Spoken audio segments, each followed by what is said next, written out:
నీ boy friend తో నువ్వు ఫిజికల్ అయ్యావు, అది నీ ప్రైవేట్ లైఫ్, అందులో తప్పే ఉంది. మనం ఏం చేసుకోలేదు, నీ మైండ్ దొబ్బిందా?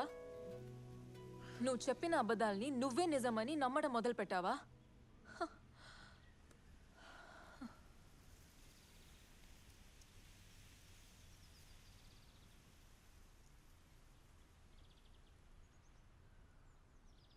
ఈ గొడవలు ఇంకా నా వల్ల కావట్లా. ఈ అబద్ధాలు ఇక నా వల్ల కాదు. సో అంతేనా? అంతే.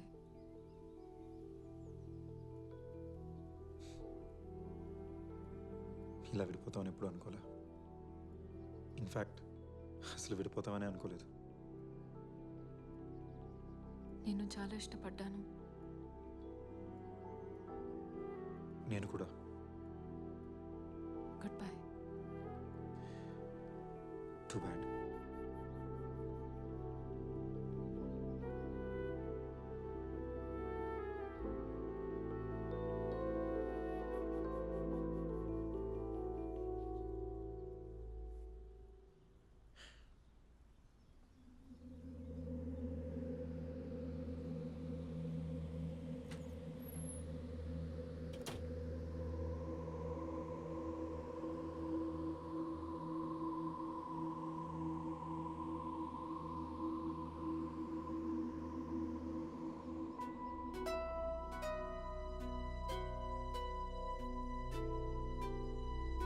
వెయిట్.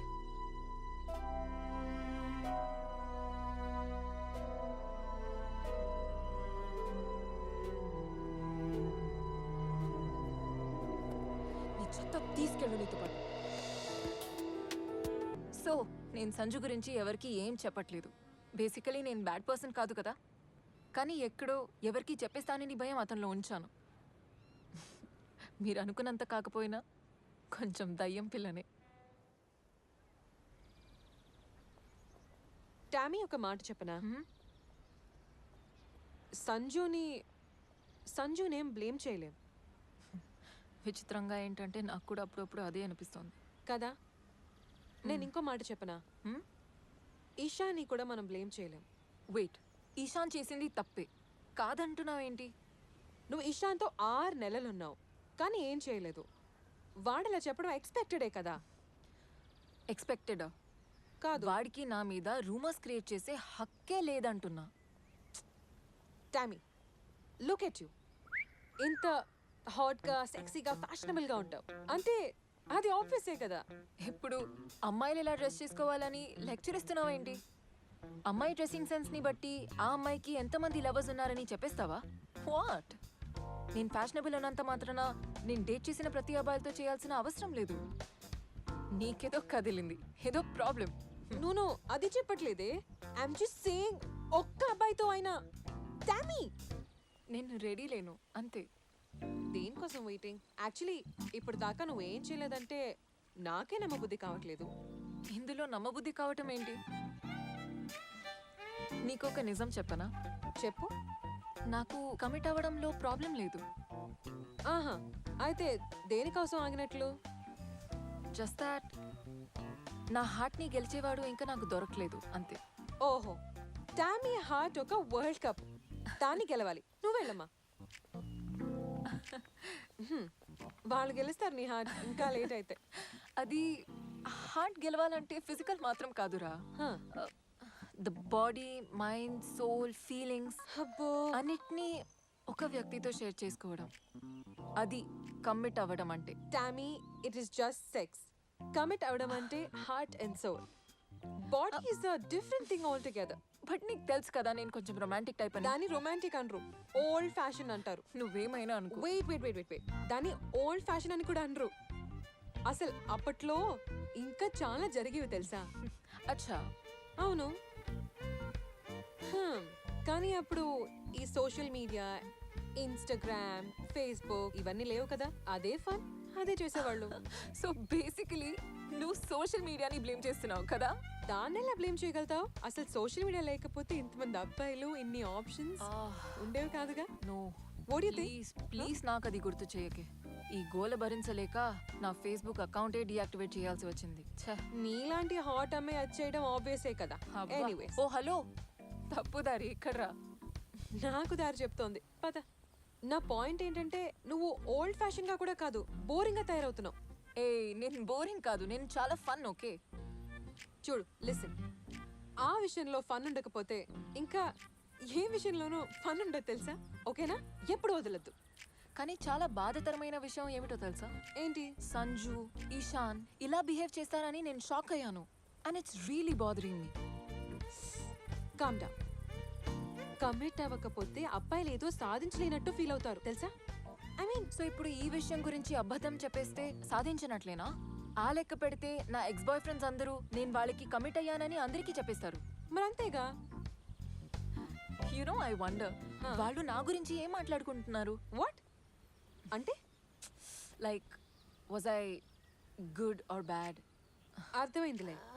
అంటే నువ్వు కమిట్ అవ్వకుండా నువ్వు ఎంత గుడ్డో ఎంత బ్యాడో అని తెలుసుకోవాలనేగా. యా ఆశీష్, నీ ఎక్స్ బాయ్ ఫ్రెండ్. యా, చూద్దాం. ట్రై చేద్దామా? Let's start. Okay, let's try నా. Oh, he replied. He's completely lying. My God, I just can't believe these guys. Really?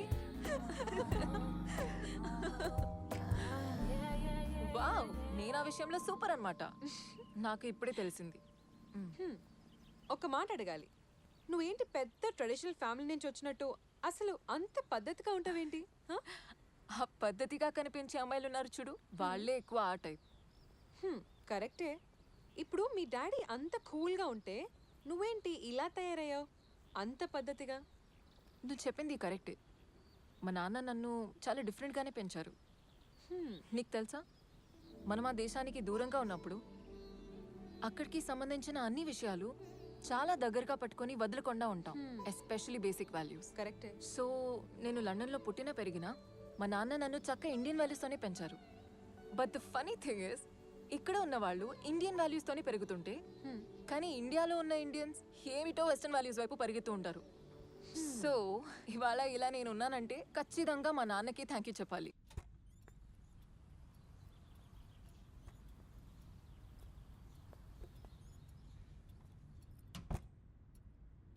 Prakash, ఆ రోజు నన్ను నీతో ఇంటికి తీసుకొచ్చావు. ఒకరోజు మన ముగ్గురిగా మన అమ్మాయి టామీతో ఈ ఇంటికి వస్తాం.